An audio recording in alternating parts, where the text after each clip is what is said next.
Welcome into a Wednesday edition of the Stripe Show podcast. I am Froggy from Elvis Duran of the Morning Show, and today we have got a guest that really having a great year on the PGA Tour. Let me go over this real quick. 2014 FedEx Cup champion, 6-time PGA Tour winner, the current Race to Dubai points leader. Ladies and gentlemen, and welcome into the Stripe Show podcast.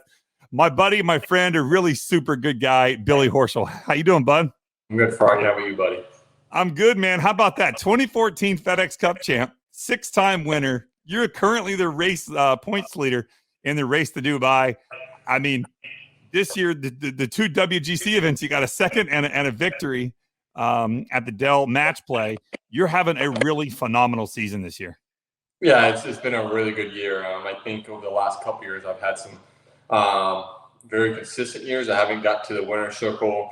I haven't turned some of those lower top 10 finishes in the top fives. But it's been a lot of hard work. It never changes me. I work hard constantly, but sometimes results take a little bit longer to come to fruition.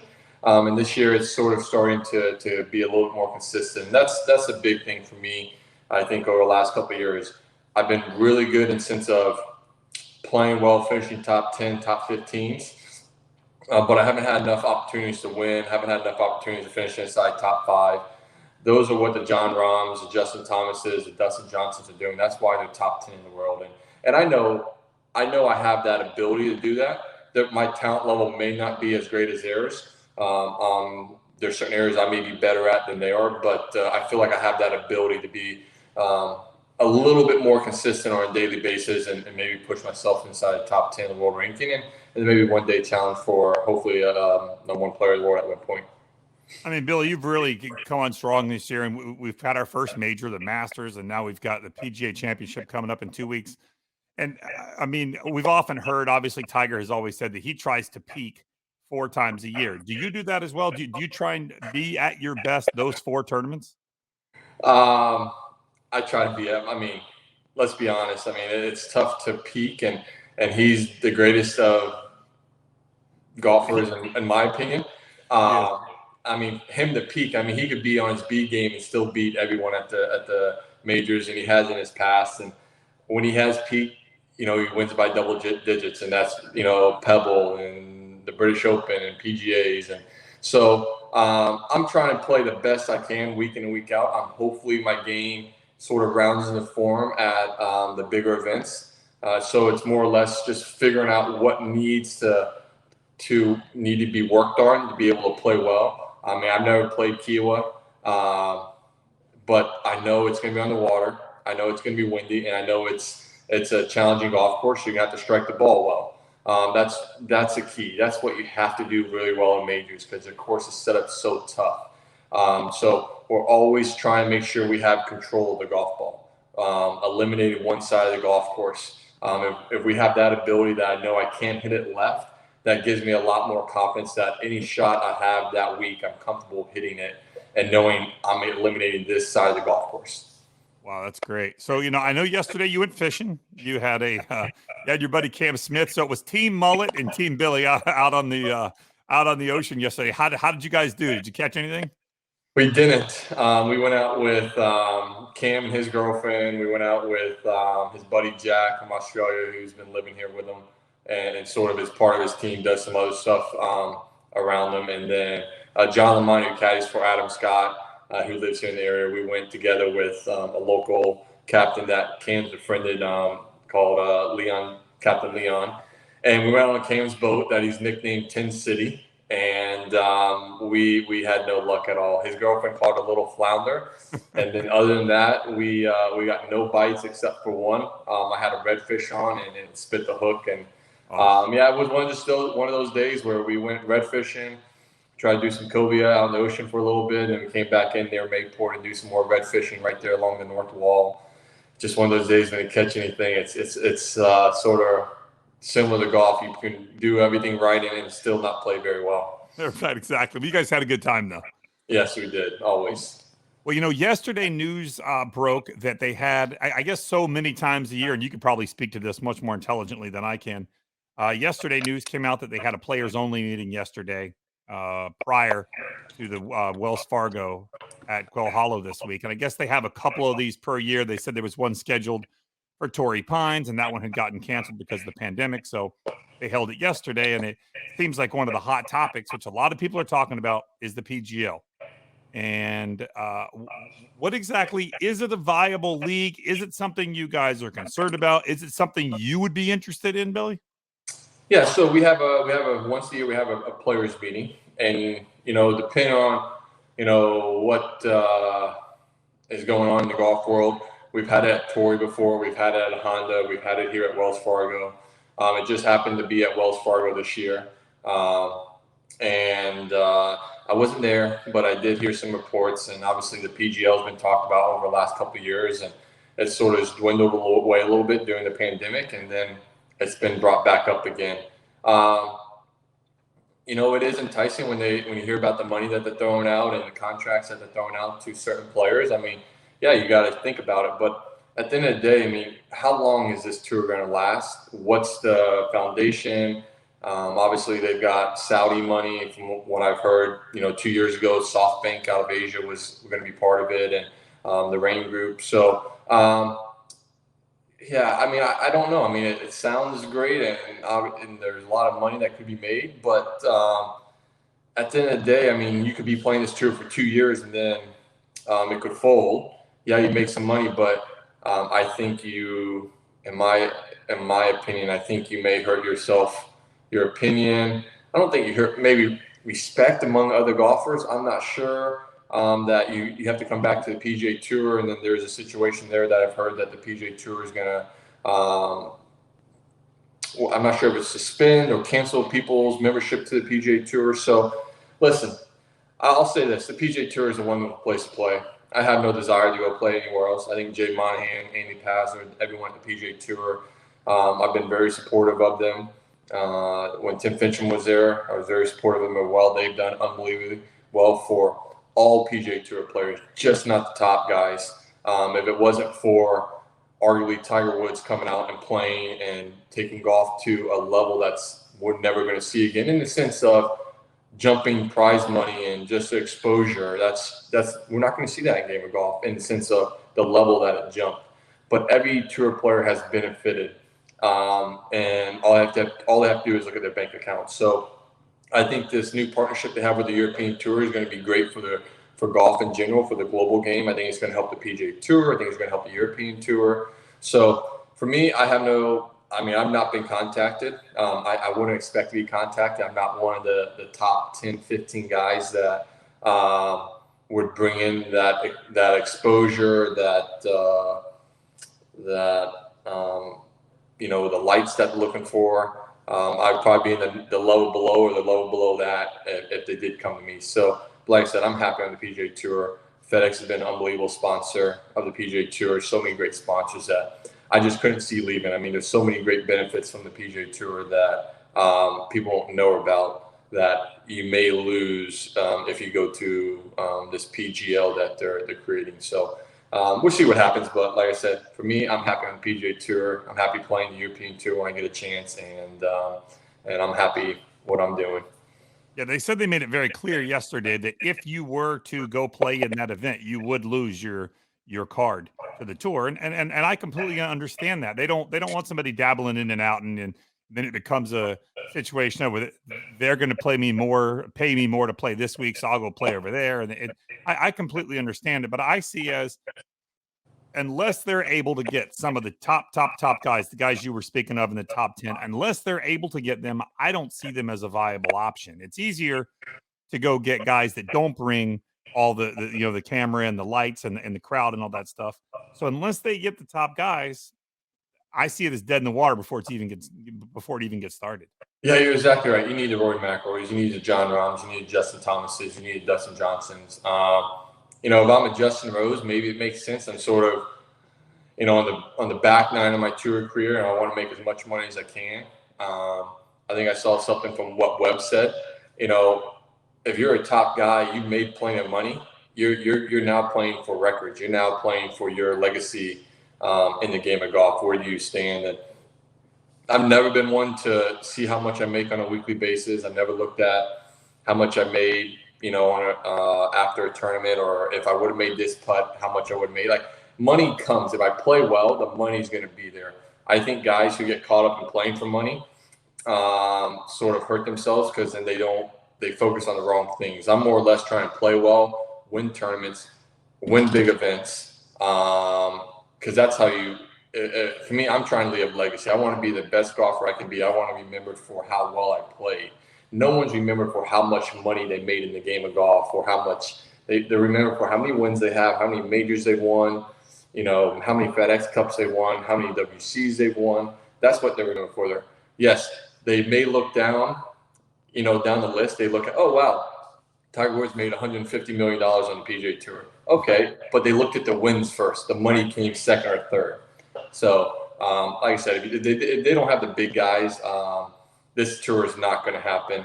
But like I said, I could see if guys are at the end of their career and they don't care about, they've done enough and they want to just see how much money they can make. Yeah, I could see some guys doing that. Yeah, it's funny you said that. I was going to ask you, are you aware ever when you're standing on a golf course, coming down 17, coming down 18, are you ever aware of, hey, I need to make this putt to finish second to get, to get into this money or that money? So that is not on your mind at any point. It's more or less, I want to make that putt to finish second so I get more world ranking points. That's what it comes down to. That's, I want to finish as high as I can. The money's there. The money's, it's going to be there if you play well. But for me, it's like, how well, if I've got a putt to finish.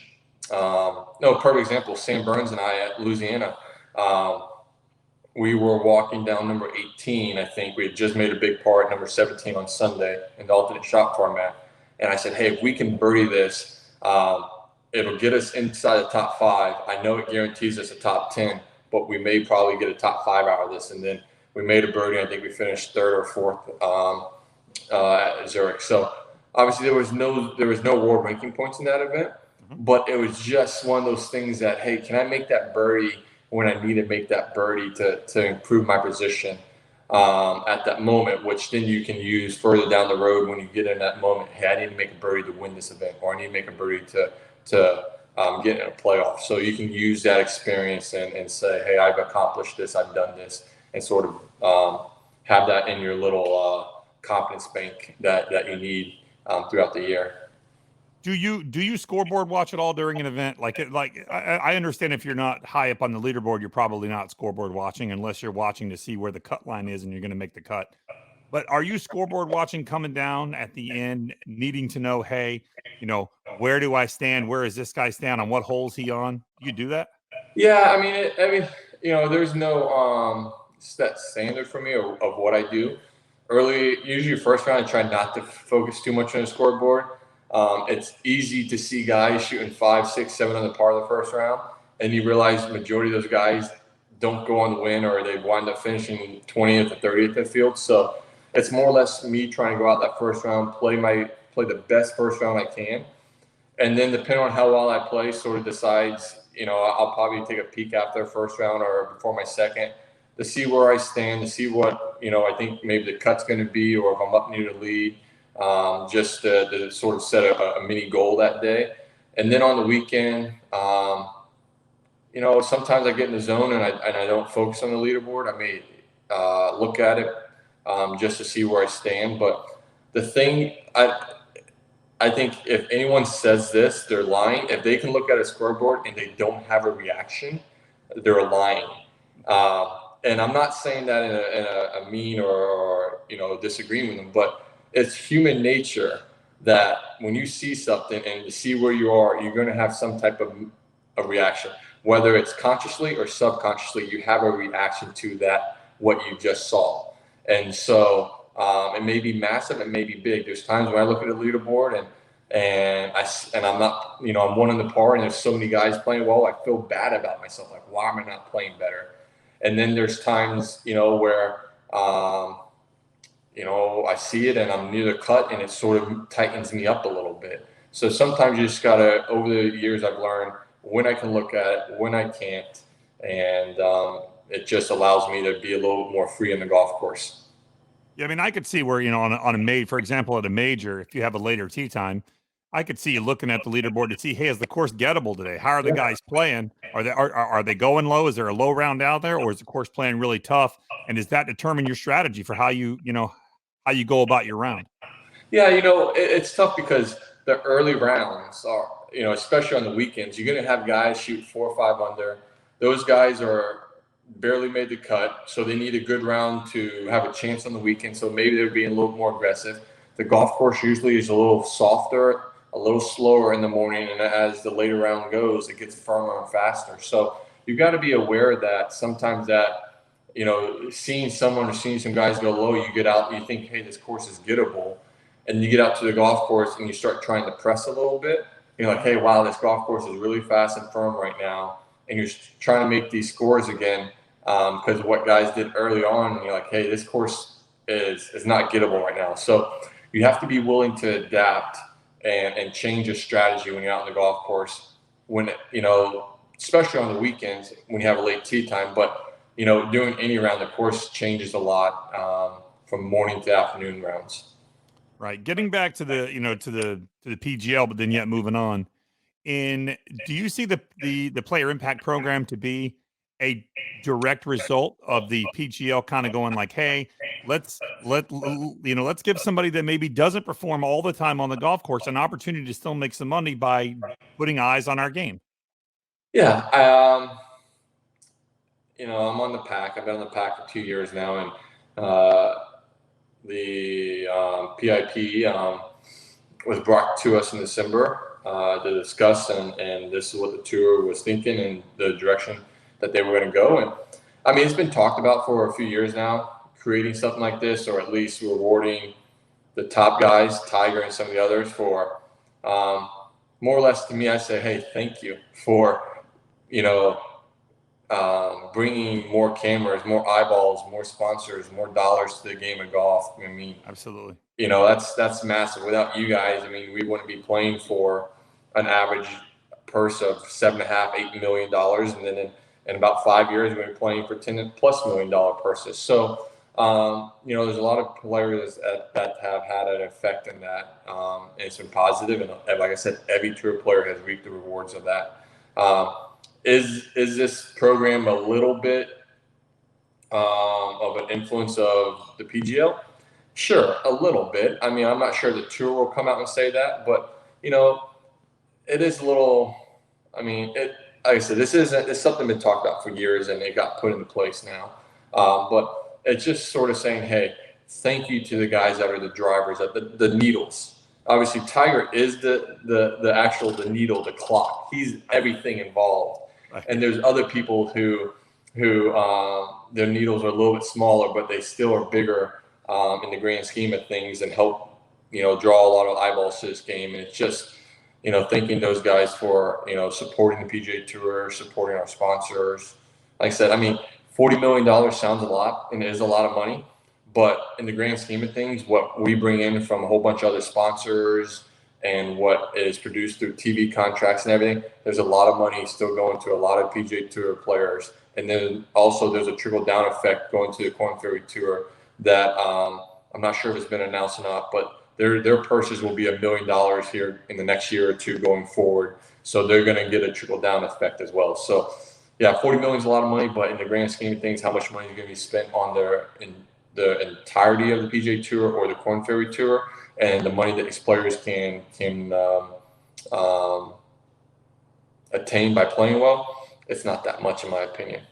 Right. Do you think that the player impact program will make some guys maybe do things a little differently? Do you think we'll see more activity on social media? I know just last week Taylor Gooch missed the cut at the Valspar, and some guy said something to him, and he's like, "Hey, I'll come wherever you are. We'll play putt putt for 50 G's. You show me the money, I'll be there." Do you see some of this reaction, and do you think will players be more willing to be maybe a little more active with their personal lives on social media and other things because of this? You may see some guys do that, but I think in the grand scheme of things, I think it's going to have a very small effect in improving their positions in the PIP. At the end of the day, the guys that are in the player impact programs are the guys that play well on a regular basis, that are on TV because of where they are in the world rankings, of what they've done in their career on PGA Tour or the European Tour. Those are the guys that, are going to be in the top 10. Sure, there may not be a lot of shuffling around in that top 10. You may have a couple guys in the bottom half move in, move out, and maybe those guys can improve their positions by what they do in social media and maybe how they handle the media a little bit differently. But at the end of the day, the guys in that program are the guys that are the top players in the world, and they play well, they win events, they win big events, and they, like I said, they're part of that clock. That Tiger is. He is the clock and the needle. They're just a smaller needle than Tiger. Speaking of Tiger, and I'd be remiss if I didn't ask you. I know you guys are buddies. What do you think we'll see Tiger play again? Have you had any contact with him whatsoever? And do you know how he's doing other than the picture? I mean, once again, he posted a picture on social media. I think it was last week, week before last, and it went viral. Every time we get any view of what's going on, be it good recovery or him playing well, it really drives social media. It moves the needle and it puts eyes on our sport, which is what we're all trying to get anyways. Have you heard anything from Tiger at all? Do you know anything? Yeah, Tiger and I have texted back and forth a few times. I haven't asked him about his injury. I just, saying that we're thinking about you. Hopefully recovery's going well. I've talked to JT and Rory, who's been over to his house. Talked to Noda Begay, who talks to him on a little more regular basis. But for me, I don't know. When I saw the photo, I was shocked because I thought I was going to see what I saw from Alex Smith, that halo around his leg and everything. Absolutely. And so just to see him in a regular soft boot / cast, I think was a very positive. But I would love for him to come back and play. I think he's unbelievable. I don't really talk to him a lot about his golf. When we talk through, the phone, or even when I see him in person, a lot of it's about his kids, a lot of it's about what he's doing at home.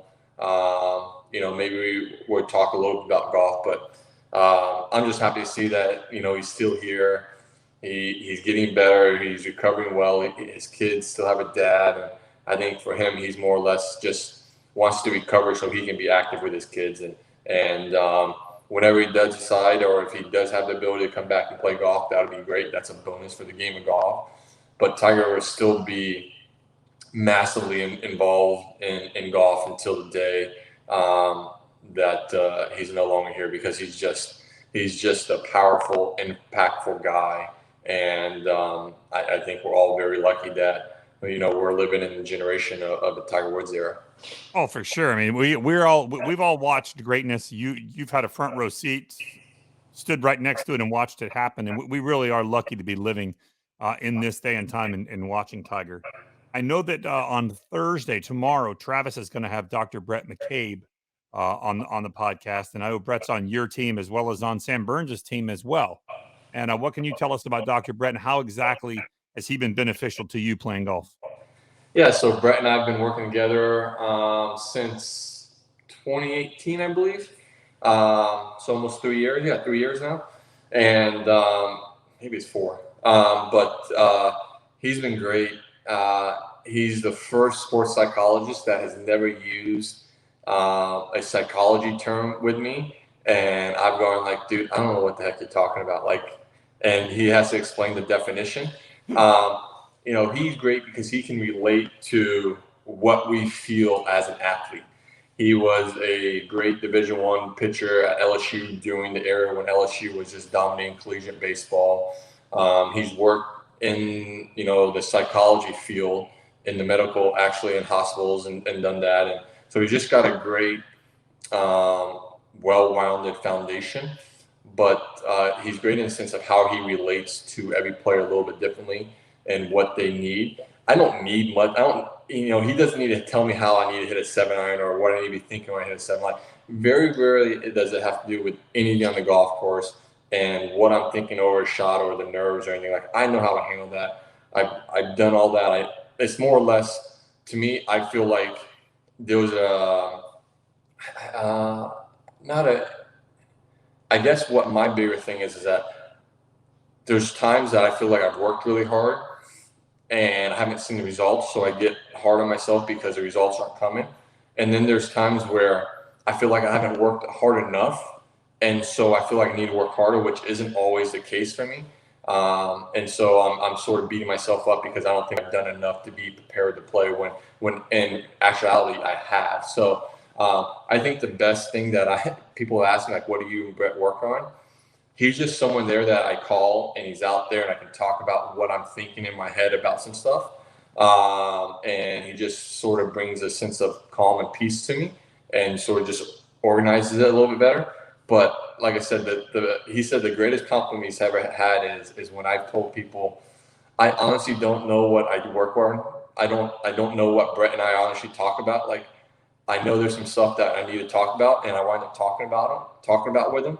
And then after that conversation, like, I'm good. Like, I don't know what we're supposed to be doing after that. Like, what I'm, it's just he clears my mind of a lot of the. It's not doubts. It's just that I just have this this work ethic, this mentality that I feel like I just don't ever do enough to be prepared, or I haven't done enough to be able to play well. And that's not always the case. That's never the case for me. Yeah, I mean, I know. Listen, I was a fan of yours long before being a friend, and I know that you do tend to run a little hot sometimes on the golf course, and that's understandable. I have no issue with that. That means you care. Somebody who goes out, if you go out there and you don't play well, and you don't get upset. To me, it means you don't care. But at the same time, I know that. Would you agree that your victory at the WGC Dell Match Play, there was there were times where things weren't going so well, but you held it together, your composure, you got things back under control again, and you ended up winning. Would you credit some of your work with Brett towards that victory? Yeah, for sure. But I think if the times I get upset and the times you see my emotion is when I'm in 30th spot and I'm frustrated because I know I'm playing well and I'm making really bad course management decisions or choosing the wrong shot. It's not because I hit a bad shot. I never get pissed off because I hit a bad shot. I get pissed off because I either didn't commit to what I want to do on the golf shot or made a wrong decision. Right. And I knew I made the wrong decision, and it turned out to, after I hit the shot, turned in the wrong spot, or it ended up in the bad spot. Listen, I've always been fiery. That's who I am. I mean, people are like, hey, why don't you act like this guy? Well, this guy doesn't have the fire. His fire is different than my fire. So I'm a very outward guy, but when I get in the heat of the moment, I'm very calm. I've always been calm, and sense of the way I feel inside. But I don't really get upset when I'm in the heat of the moment. Like, I'll kick myself in the butt, just the way I say certain things to myself, just to, get myself going. But the outward emotion, it's not that big of a deal. I mean, I've done some things in my career that like I said, that people have seen that I've apologized for and I'm not proud of, but I feel like over the last few years, I've grown as a player. I've matured as a player. And yeah, I'll still have some outward emotions, but I don't think it's anything as bad as what I've seen some other players do. No. But they're younger than me, so they're learning. The guys that have that fire that are similar to mine, like I did that when I was their age. Like, I've never broken a golf club on the course that I actually tried to break. I've only broken clubs twice. I tossed one down sort of at the ground just after a shot, and it snapped in two. That was like my second or third year on tour, and I was like, wow, that sucked. And then the other one I think I broke was at the WC in maybe 18 or 19 in Memphis. I missed a putt on the 8th hole, my 17, and I did my normal putter flip, and I missed catching it, which is a very rare thing for me. And I was off the green. I was just about 2 paces off the green, and it hit just absolutely perfect on the ground, and the head and the shaft of the putter just sort of broke. So, yeah, I mean, I'll slam a club in the bag, I'll hit my bag, I'll slam a club on the ground. I see that as fire. I see that as a guy that cares. I mean, listen, I can think of 2 shots recently off the top of my head where things weren't going well, but yet you kept your composure together. Number 1, at the RBC. At the RBC, you hit it in the water, then you drop it in the drop zone, and you jarred it on the fly, absolute jarred it. And then number 2 at the Masters, when you had the slide, the ball goes in the water, you go down the hill, you end up falling on your ass, and you get down there, you knock it on the green, and you save par. So I've seen Billy hold it together, but at the same time, I have no issue with a guy that gets upset because he cares. Like you just said, you don't act that way when you're in first or second or third place and it's not going your way. You act that way when you know that you have put in the work and you know that you're not doing what you're supposed to be doing, and you're angry at yourself. You're not angry at the golf course. You're angry at your playing competitor. Yeah, I mean, I'm very respectful. I think if anyone who's been in my group or has watched me play on tour, I'm very supportive of my fellow tour pros, and I congratulate them on a regular basis, and I'm very respectful to them. And I'm very respectful to the game of golf. I think if I played another sport, no one would even bat an eye at it. I mean, you seen Tom Brady get upset at his coaches and yelling and screaming. You see him slam his helmet into the benches and everything. You've seen baseball players, when they strike out, they go and just destroy the dugouts. You've seen it in all these sports that these guys are fiery, and it shows they care, and they're upset that they're not being able to compete at the level that they know that they're able to. So we just play golf that's a little bit different. And historically, it's not, you don't do that. You don't show that fiery emotion because they think that's a disrespect to the game of golf. But I don't look at it that way. Like I said, I'm very respectful to the game of golf. I treat people the right way. I treat my competitors especially the right way. I love the fans out there. People, when they hear me say certain things to the fans, they don't understand it's tongue in cheek. The TV doesn't pick up everything. And right. So it's hold on. I'm going to defend you for a second. I know you don't need to be defended, but I'm going to defend you.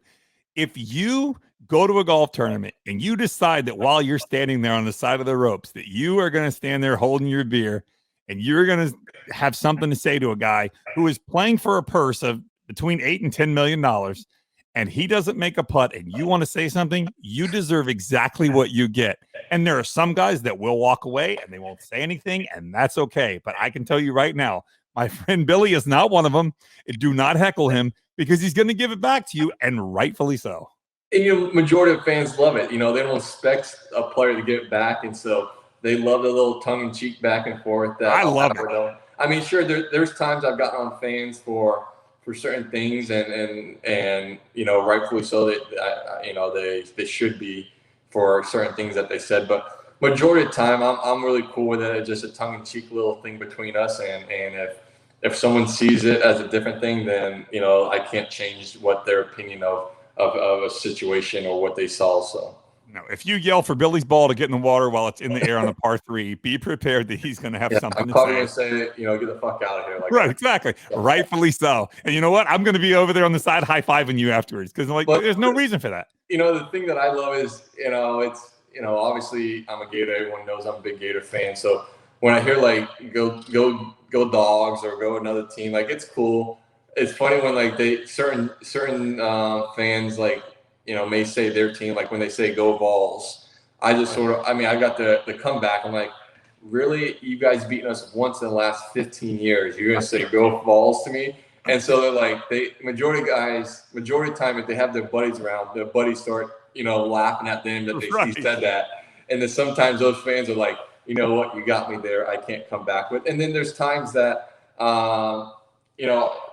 fans will say something to me. I was playing with Sam, who's an LSU guy. Right. And there's a lot of LSU fans, which I hear go Tigers a lot. But we're walking off one tee, and a guy goes something like, hey, Billy, you know what time it is? Or something like that. He says, the Gators still suck, something along time, and the Gators still suck. And I'm trying to think of a comeback, and I'm like, wow, this is so good. I honestly just messed up what he said to me. But I look at Sam like, dude, that got me. I had nothing to come back with there. And so I was like, hey, buddy, touche, you got me. All good to you. That's hilarious. Well, actually, I do want to get into some Gator talk before I let you go, but I know that you were very outspoken, and you once again, you're not afraid to speak your mind. Arm lock putting. Yeah. Where do you stand on that? I know there's not a lot of people that are doing it. I feel like the one we're seeing the most is Bryson, but there's other guys doing it as well. And Kevin Kisner yesterday said he had given it a try. He is now going away from it. What is your take? I know Brad Faxon, also a putting guru, has spoken out against it. Why do you feel so strongly against arm lock putting? Well, first, let me say that whenever I come out against something, it's not I just out of the blue, like I decided I'm against it. Like there's a rhyme and reason. I have I think very deeply and look at all the scenarios and look at everything before I say something that may be controversial. That's going to get a lot of people talking about it. Second, there's been many times I've come out and said certain things that is controversial, but what a lot of people don't know, and I'm not saying this to make me feel better or anything, but I'm saying it because it happens a lot of the times I have come out. How many players on the PGA Tour come up and say, "Hey, Billy, I agree with you. What you said is right. We support what you're saying." And so it's funny because I'm like, "Hey, you know what? No problem. I'll take one for the team. I'll be the one who sort of stands up to the stage and says what everyone else wants to say, but is afraid to say it." So, listen, this arm lock's been around for a little while now, and I've thought hard and long about it and looked at it. The big thing about this arm lock is the one thing that I don't like is that when you take the way Bryson's putting, and it's nothing against Bryson, this is just looking at what he's created, and you take one of those super stroke grips or one of those big grips, the flat, with a flat front on it, and you turn it to the side, and that is parallel to the face. They've got that grip on the side now, matching the face, and then you butt that up against your left arm, and it's up there against firm. That face that toe never changes. I mean, the face stays exactly square. So it's a great method. I'm not going to lie. I'm not going to say that I haven't thought about it, but I putt very well. I've putted very well my entire career. I'm a top 25 putter on the PGA Tour. I've been that for the last 4 or 5 years. And it's a skill. It's a skill that you work on. Yeah, it's something I work on. The thing to me is that I want the ability that someone isn't finding a shortcut method without working at it. And Bryson has worked hard for it. But I've just seen that I think you should have more control of the club face. I'd rather give the belly putter back to these players because I think there's more chances of the face moving too much. You got to control more of the putter head itself than in the way that the Bryson method and the way certain other guys are using that method. Now Webb and Wills Outdoors, they do the arm lock and they don't have that putter, so that getting that putter set up there is a little bit different, and they've been successful.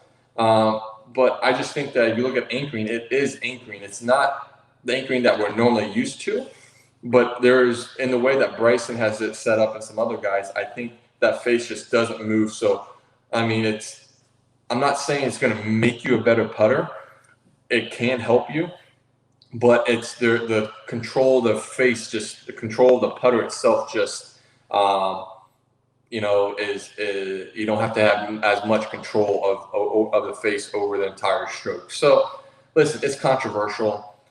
I'm not, and yes, do guys that go to, does it make them a better putter? No, but I'm just looking at if there's a skill, you got to work at it. It's like if to me, I compare it to if you read greens really well. There's guys that are just naturally good green readers, and there's guys that aren't, and so the guys that are really good green readers, they have that advantage. But if you're not a good green reader, you can become a good green reader. You can work at it. You can get better at it. That's why I think the Greens book, I'm not a big fan of the Greens book because it sort of allows them to up their level. Now, are they ever as good as the guys that are naturally good green readers and have worked and increased their skill at that ability? No, but it helps them, quickly get up to a higher level right away.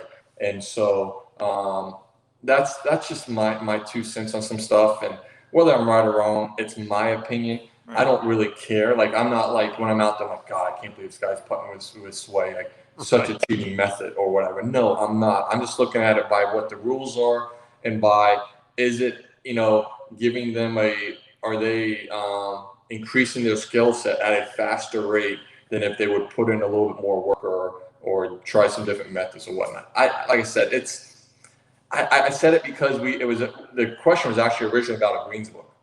and we were talking about the greens book, and then I related that to the putting method.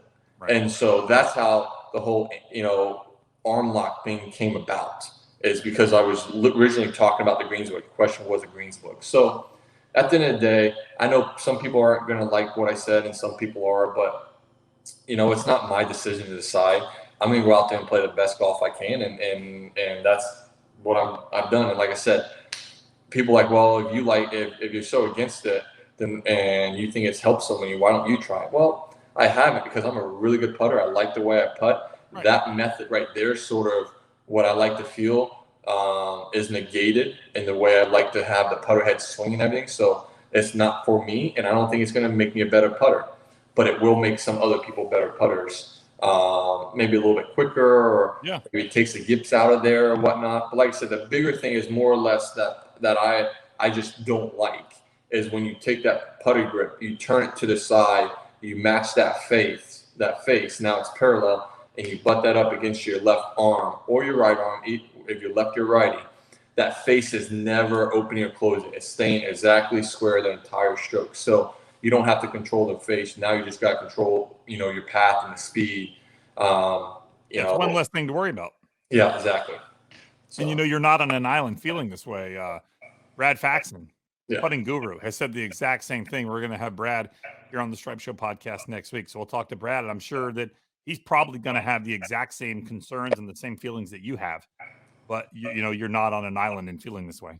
I'm not the USGA. I'm right. not RNA. Like I said, it was the original question was asked about the greens book, and then I related what I thought about the skill level of greens book, and negating some people's skills, and how in sense of being natural green readers, or they've worked to become great green readers. Now you give them guys who are really bad green readers, you give them a greens reading book. Doesn't make them a great green reader, but it levels that playing field a little bit more. So that's the way I've looked at it. And like I said, I could care less at the end of the day. I mean, I've won tournaments that Bryson's played in when he's putted that way, and he's beat me when he's putted that way. So at the end of the day, it doesn't really matter.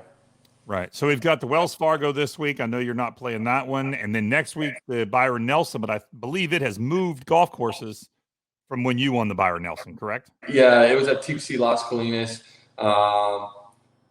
Funny thing enough, it's always been, I guess, a course that PGA Tour pros have hated, and I actually didn't like it my first couple of years, so I didn't play it for a while. Right. And then I had to go play it because I wasn't in, I think, the U.S. Open and some other stuff. So I finally went back after like a 5 or 6 year break, and I won that year. So I think that now it was at Trinity Forest, which I wasn't a big fan of Trinity Forest, and I think it's going to TPC Craig Ranch for a couple of years until the PGA of America opens up their courses up in Frisco, and it's going to move over there from what I've heard or been told. I'm not playing this year. I'm taking another week off to get ready for the rest of the end of the year. And but Byron Nelson is such a great event.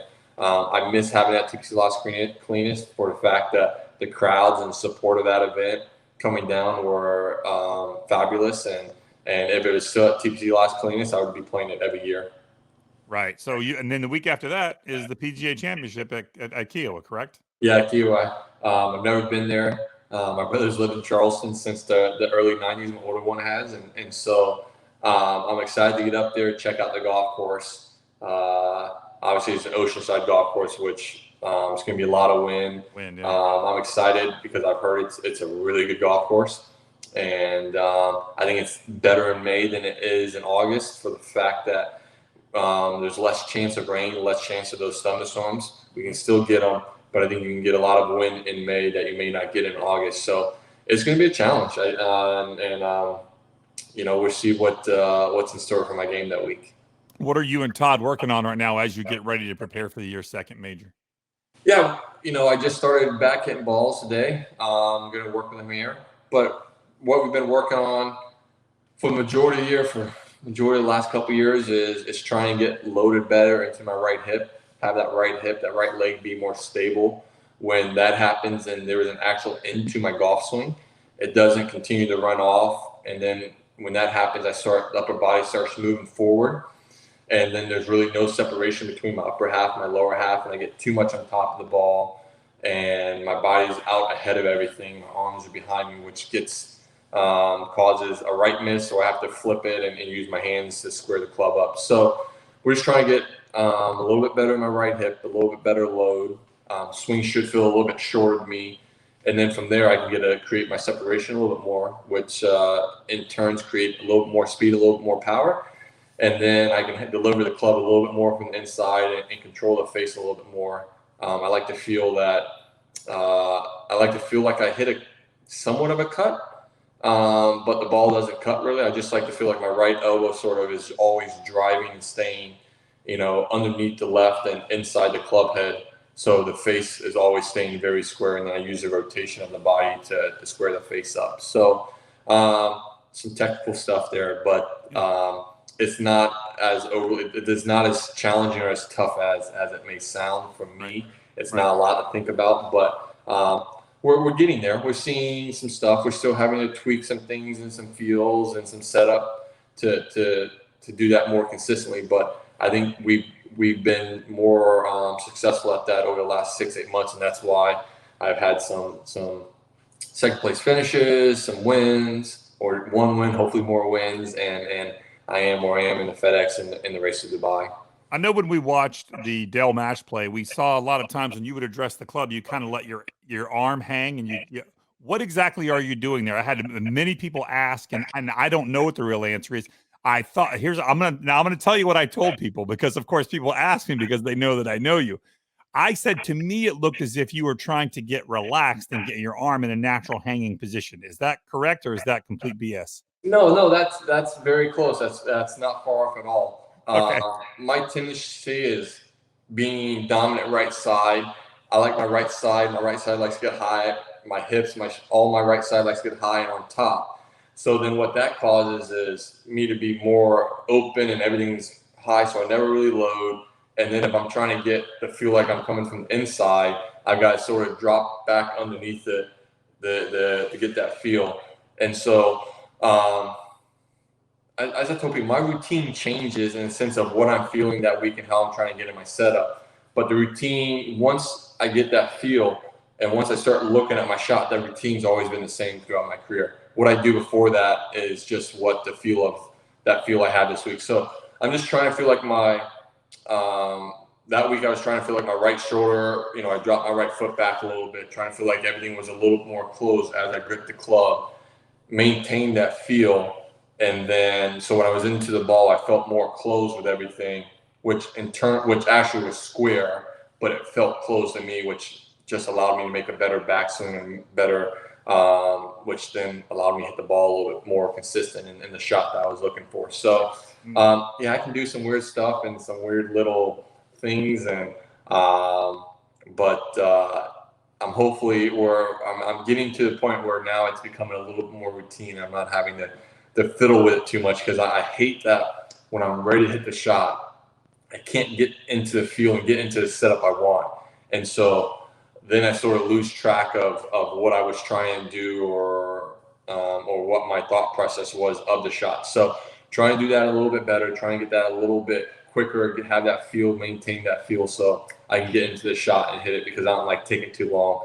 Too long usually winds up to me forgetting what I was supposed to do, or me thinking too much about the golf shot. Yeah, and feel versus real is always different. What you feel you're doing versus what you're really doing are extremely different.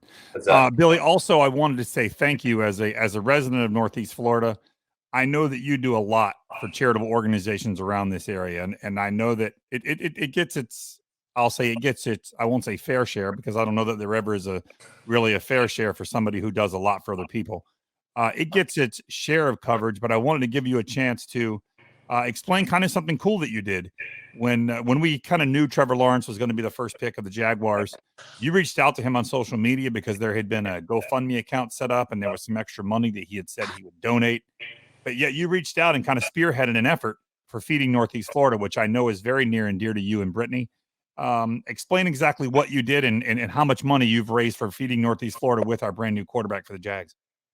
Yeah, so came home Sunday night from RBC Hilton Head, and was just catching up on some that day's news and ESPN. I saw Trevor Lawrence was going to donate $20,000 to charities in the Jacksonville area. There was a fan that started a GoFundMe account to help buy Trevor and his wife a wedding gift off the registry, and so they had some money left over, and Trevor felt there was some gratitude there, so he wanted to give back to the community as well. And so I literally just went on Instagram and said, "Hey, Trevor, I saw that you are going to donate to charities in the Florida area or Jacksonville area, and if you want a recommendation of a charity, I mentioned Feeding Northeast Florida, which my wife and I have been part of since 2014.